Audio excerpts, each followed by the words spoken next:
Take me.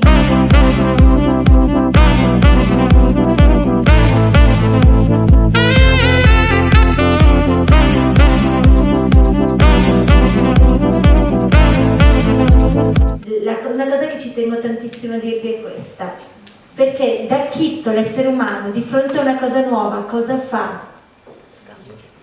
Fugge un pochino, siete d'accordo? Infatti adesso è uscito domenica il libro Vincere la paura, proprio anche per questo, per far capire alle persone che spesso noi siamo portati a pensare una cosa, magari vi vedete qui così e dite ah è facile per te. Posso raccontarvi un aneddoto piccolino?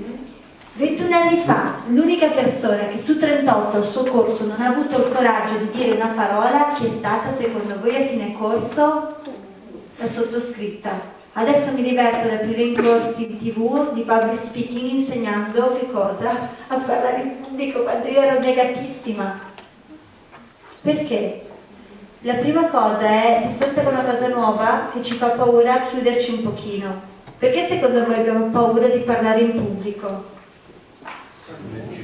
Perché la prima volta in cui abbiamo parlato in pubblico, sapete quando è stato? Quando eravamo piccoli, eravamo bimbi e abbiamo parlato in pubblico per essere interrogati, perché finché io sto lì in mezzo a voi nessuno mi può criticare, ma più una persona cresce, più una persona evolve, più una persona va su, se sono qui cosa succede? Mi potete criticare tutti, perché più una persona si innalza, più una persona è visibile, più una persona si mette in mostra, più viene criticata. Quindi capite perché la paura di parlare in pubblico è così grande? Perché fin da bambini, quando parlavamo in pubblico, lo facevamo con poi un giudizio, una critica, comunque un voto. E quindi per noi a livello inconscio abbiamo linkato il parlare in pubblico a che cosa? Al giudizio e alla critica. Cosa c'entra questo con le tecniche?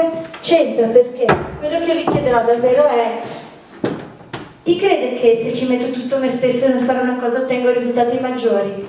Vi va di provare a spingere e dare gas ai motori al massimo questi 2 giorni e mezzo per rompere quello schema di abitudine che ci soffoca un po' il cervello? Perché le abitudini cosa fanno? Ci rendono un pochino tranquilli, perché fare una cosa che conosciamo già ci dà sicurezza, ci dà serenità.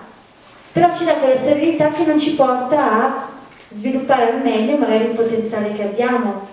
Quindi vi va se vi rompiamo un po' gli schemi.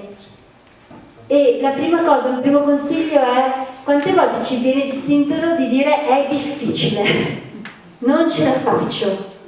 Chi ha appena visto ha detto aiuto, una cosa. A cosa mi serve? Dove lo uso? Ma io vado a un corso di memoria e mi spiega sta cosa. È normale questo atteggiamento. Noterete poi quando capiremo a cosa serve, dove usarlo e quando impareremo a giocarci con questo, alleggerendo, perché quello che vorrei passarvi in questo weekend, sapete cos'è?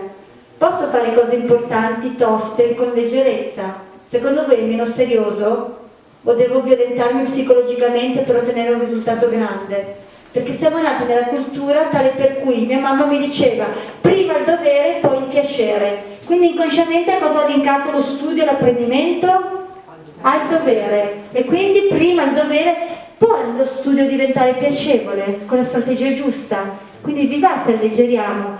Comunque la prima cosa è metterci l'anima e dire ci provo. Non oddio non so, oddio è difficile, oddio non ce la faccio. Perché se io penso oddio è difficile, oddio non ce la faccio, a questo pensiero che azione segue? Ad ogni pensiero segue un'azione. Se penso è difficile, non ce la faccio, che azione metto in atto? Dando il massimo del mio potenziale o a risparmio?